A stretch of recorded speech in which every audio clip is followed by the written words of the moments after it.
कहते हैं दिल्ली दिल बरों की है, दिल जलों की है। कहते तो ये भी हैं कि दिल्ली दिल फरेबों की भी है। और लकी यानी कि लक्ष्मण लाल अग्रवाल में ये सारे गुण मौजूद थे। लोग उसकी शक्ल को देखकर ही कह देते थे, अबे दिल्ली से हो क्या? लकी वैसे दिखने में स्मार्ट और अट्रैक्टिव था, पर जेब से खस्ता हालत होने की वजह से रहता बेहद सिंपल तरीके से था। शर्ट का रंग उड़ा हुआ और पैंट से पैबंद जुड़ा हुआ। कहने को तो उसकी उम्र के लड़के दिल्ली की सड़कों पर रात को मोटर बाइक दौड़ाते थे, लेकिन लकी उर्फ लक्ष्मण लाल अग्रवाल सिर्फ कमरे से कॉलेज में पढ़ाई और गर्लफ्रेंड डिम्पल के साथ थोड़ा वक्त बिताना, फिर कॉलेज से दुकान, दुकान से जब होम डिलीवरी आए तो वहाँ, और फिर घर चला जाता था। हाँ, कभी कभी जब वो किसी लड़के को खाली सड़क पर मोटर बाइक दंदनाते हुए देखता तो कहता, एक दिन अपना टाइम भी आएगा जब मैं चश्मा लगा कर बैठूंगा और पीछे डिम्पल को बैठाऊंगा। देखना जब वो मेरी कमर में अपना हाथ कसेगी और मैं तेजी से मोटरसाइकिल को इंडिया गेट के आसपास दौड़ाऊंगा, तो सारे दिल्ली का दिल हम दोनों को देखकर जलेगा। दुकान में रखा हुआ बर्नॉल भी काम नहीं आएगा। लकी ने कहा और अपने हाथ में बर्नॉल की क्रीम को दबा दिया। जैसे ही उसने क्रीम को दबाया, उस क्रीम बाहर आ गई। अबे गाजे क्या कर रहा है?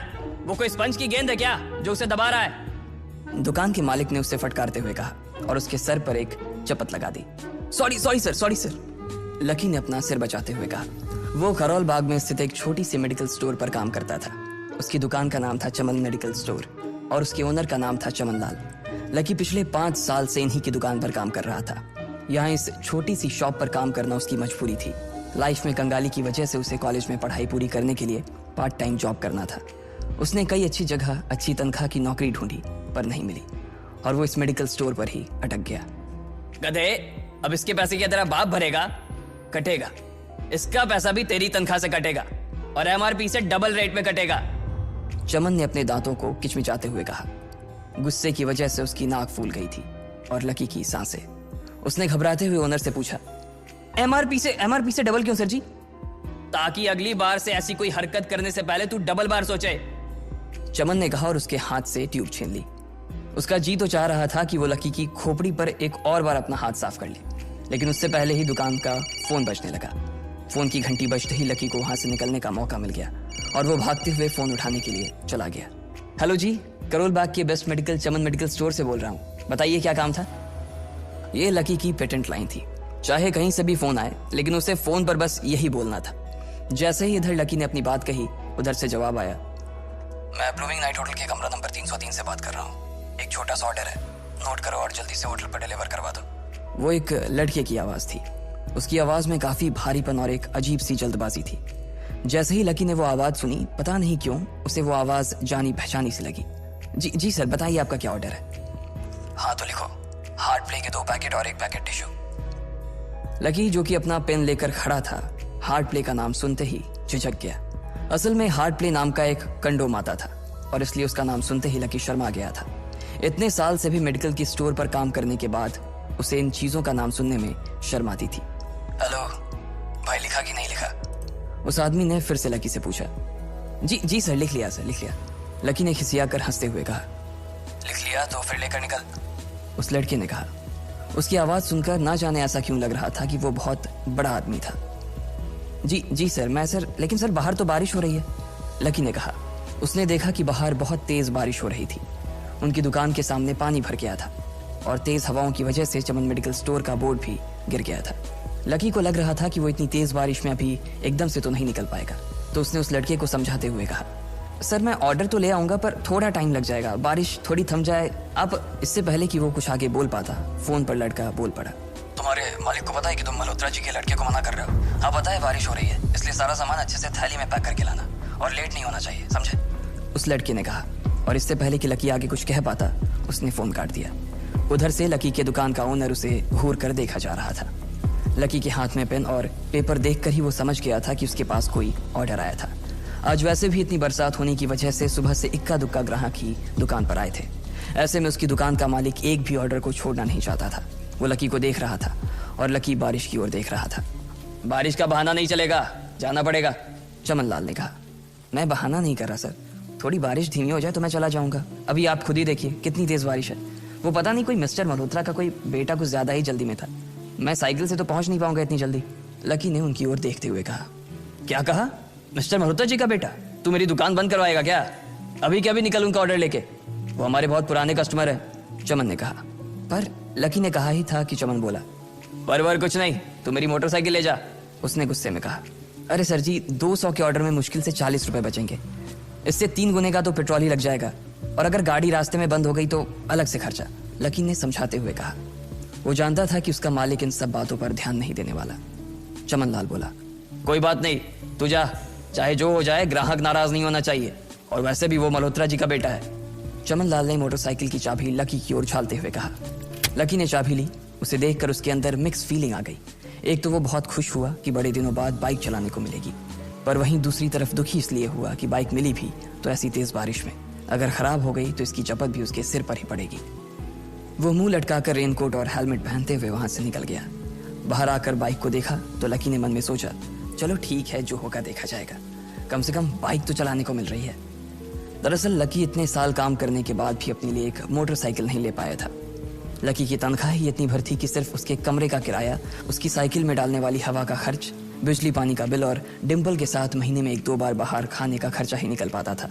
उसे डिम्पल की कही बात अक्सर याद आती थी, लकी, अगर अगले 2 महीने में तूने बाइक नहीं खरीदी ना तो मैं तेरे से ब्रेकअप कर लूंगी, देखना। असल में डिम्पल को लकी के साथ बाइक पर घूमने की बड़ी तमन्ना थी। लकी की इस उजाड़ जिंदगी में एक वही तो थी जिसके लिए जिंदा रहने को उसका जी चाहता था। जब भी वो उससे बाइक की बात करती तो लकी डिम्पल की इस बात को हंसकर टाल देता था। वो अपने मन में इस बात को अच्छे से जानता था कि डिम्पल उससे बहुत प्यार करती थी और वो उसे कभी छोड़कर नहीं जा सकती थी।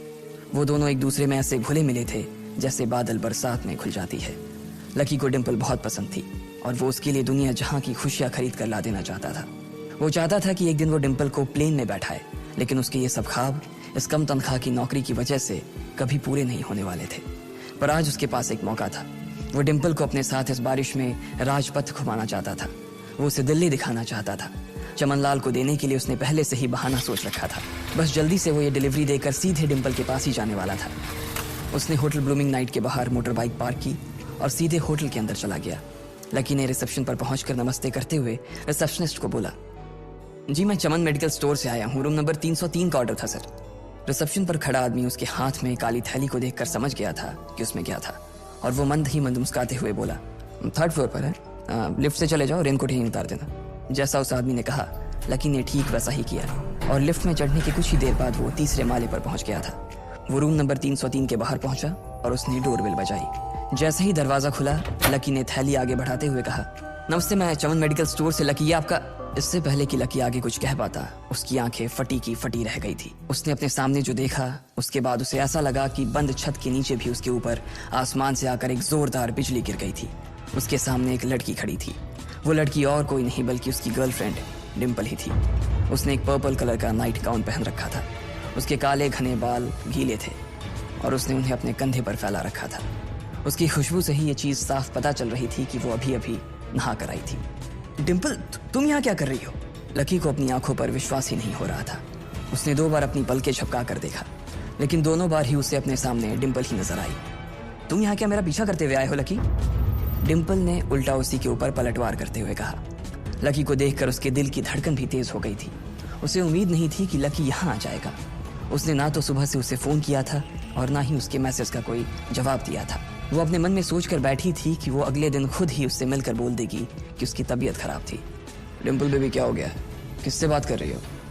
अचानक से एक गबरू जवान सा लड़का दरवाजे के पास आकर खड़ा हो गया था। उसने बनियान पहन रखी थी। लकी उसे पहचान गया था।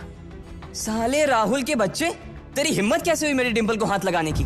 लकी ने जैसे ही राहुल को देखा, उसके तन बदन में मानो आग सी लग गई थी। वो उसे इस वक्त इतना बुरा मारना चाहता था, इतना बुरा पीटना चाहता था जिसकी कोई हद सीमा नहीं थी। लकी जिस कॉलेज में पढ़ता था, राहुल और डिम्पल भी उसी में पढ़ते थे और वो कॉलेज राहुल के फादर का ही था। डिम्पल ने राहुल के पिता की एक कंपनी में जॉब पकड़ ली थी और राहुल उस पर बहुत लाइन मारता था। लकी ने 1-2 बार डिम्पल को उससे दूर रहने के लिए भी कहा, लेकिन डिम्पल ने उसे ये कहकर टाल दिया था कि वो सिर्फ अच्छे दोस्त थे। आज भी इससे पहले कि वो आगे बढ़ता, डिम्पल उन दोनों के बीच आ गई। रुक जाओ, डिम्पल ने गुस्से में कहा और लकी के सीने पर हाथ रखकर उसे रोक दिया। लकी लंबी सांसें ले रहा था और कुछ ही सांसों के बाद उसका गुस्सा शांत हो गया।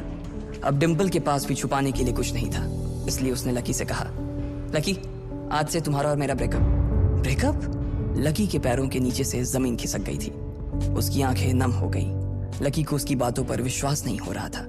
उसने डिम्पल की ओर देखा और बोला, डिम्पल, हम पिछले 1 साल से एक दूसरे के साथ हैं और तुम हो कि मुझसे ब्रेकअप करना चाहती हो? अरे मैं तो तुम्हारे लिए नई बाइक लेने वाला था। चल रहने दे, आज ही याद आई है तुझे बाइक की। अरे तेरे पास मुझे बाहर घुमाने के लिए, खिलाने पिलाने के लिए पैसे तो है नहीं। तू कहाँ से लेगा बाइक? और अगर ले भी लेगा तो उसमें पेट्रोल कहाँ से डलवाएगा? तेरी 8,000 रुपए महीने की नौकरी, उसमें होगा ये सब? लोग हंसते हैं मेरे ऊपर जब मैं सरोजनी में तेरे साथ घूमती हूँ। मैं ऐसी लाइफ नहीं जीना चाहती लकी। मैं तेरी तरह गरीब नहीं रहना चाहती। तूने मुझे फंसाया था, उल्लू बनाया था तूने मुझे, इसलिए मैंने राहुल से मैचअप कर लिया है। आज से यही मेरा बॉयफ्रेंड है। डिम्पल ने गुस्से में कहा। अच्छा तो बेबी, ये है तुम्हारा वो बेकार सा एक्स बॉयफ्रेंड? राहुल ने पूछा और डिम्पल के बगल में आकर खड़ा हो गया। फिर उसने लकी के हाथ से थैली उठाई और उसमें से हार्ड प्ले का पैकेट निकालकर उसे चिढ़ाने के लिए उसे हवा में लहराने लगा। बाप रे, इससे बदकिस्मत इंसान इस दुनिया में और कौन होगा? राहुल ने उसकी टांग खींचते हुए कहा। लकी के पास उसकी बात का कोई जवाब नहीं था। उसने गुस्से से डिम्पल की ओर देखा और अपनी हाथों की मुट्ठी भींच ली। फिर वो वहां से निकल गया। अबे पैसे तो ले जा, सब कुछ फ्री में देता जाएगा क्या? राहुल ने जोर से ठहाके लगाते हुए कहा, लेकिन लकी बिना उसकी बात सुनते ही निकल गया। उसके दिमाग में डिम्पल के कहे शब्द गूंज रहे थे। उसने कभी सपने में नहीं सोचा था कि डिम्पल उसके साथ कुछ ऐसा भी कर सकती थी। जिस इंसान के लिए वो इतना कुछ करना चाह रहा था, उसे उसकी कोई कदर ही नहीं थी। लकी इतना हताश हो गया था कि बुरी तरह से रोने लगा। इस बार वो लिफ्ट से नहीं बल्कि सीढ़ियों से नीचे उतरा और एक सीढ़ी उतरने के साथ उसके आंसू आंखों से छलकते जा रहे थे। जब उसकी आवाज सुनकर कुछ लोग अपने कमरे से बाहर आए तो लकी ने तुरंत अपने आंसू पोंछे और तेजी से वहां से भाग गया। उसे जिंदगी में पहली बार प्यार हुआ था और पैसों की कमी की वजह से ना सिर्फ उसका प्यार बल्कि उसकी पूरी जिंदगी बर्बाद हो गई थी। लकी जैसे ही बाहर आया तो उसने देखा कि बाहर अंधेरा हो गया था। आसमान में तेज बिजली कड़की और बारिश जो थमी थी एकाएक फिर से झमाझम बरसने लगी। ये देख लकी के थमे हुए आंसू एक बार फिर से छलक गए। उसका दिल बुरी तरह से डूब चुका था, लेकिन उसे इस बात की खुशी भी हो रही थी। आखिर आज उसे डिम्पल का असली चेहरा नजर आ गया था। वो तो उसके साथ घर बसाने की सोच रहा था, लेकिन अच्छा हुआ कि उसने पहले ही उसका घर बर्बाद होने से बचा लिया। लकी को दुख तो बहुत हो रहा था, पर उसे यह भी लग रहा था कि उसे आगे चलकर यही दुख उसे खुशी देने वाला था। लेकिन एक चीज थी जो लकी को परेशान कर रही थी, वो थी उसकी माली हालत। उसकी जेब इतनी तंग थी कि उसे फटी हुई जेब की पैंट पहनकर घूमना पड़ता था। कभी कभी तो लकी सिर्फ रोटी खाकर दिन काट लेता था। वो कब से कोशिश कर रहा था कि कोई अच्छा काम पकड़ सके, लेकिन उसे कोई काम देने को राजी नहीं था। उसने टूटे हुए दिल को दिलासा देते हुए मन में सोचा कि डिम्पल पर खर्च होने वाले पैसे बच जाने से शायद उसके हालत सुधर जाएंगे, पर फिर भी वो रातों रात रईस नहीं हो जाने वाला था। उसने ऊपर आसमान की ओर देखा और जोर से चिल्लाया, अगर इतना ही अनलकी बनाना था तो फिर नाम लकी क्यों रखा भगवान? वो जितनी जोर से चिल्ला सकता था उतनी जोर से चिल्लाया। उसकी आवाज से आसपास खड़े लोग एक बार तो डर गए थे। लकी ऊपर ही देख रहा था और उसके आंसू बारिश के पानी के साथ मिल गए थे। जैसे ही वो फूट कर रोने को था, तभी उसके फोन पर एक मैसेज आया। जैसे ही लकी ने अपना फोन निकालकर उस मैसेज को पढ़ना शुरू किया, उसकी तो आंखें ही चमक गई। अचानक उसके आंसू हंसी में बदल गए और वो जोर जोर से वहीं सड़क पर नाचने लगा। उस मैसेज में लिखा था, परिवार की रिसर्च और परिवार के निर्णय के हिसाब से अग्रवाल परिवार का वारिस लक्ष्मण लाल अग्रवाल उर्फ लकी ने गरीबी अभ्यास की परीक्षा को पास कर लिया है और आज से ही वो उस जमीन और उस जायदाद का मालिक हो जाएगा जो परिवार ने उसके नाम कर रखी थी। ये एक ऐसा मैसेज था। आखिर कौन था लकी? क्या थी उसकी असलियत? और वो कैसे रातों रात ही अनलकी से लकी हो गया था? आपको क्या लगता है, क्या होंगे इन सभी सवालों के जवाब? कमेंट बॉक्स में कमेंट करके जरूर बताएं और सभी सवालों के जवाब को जानने के लिए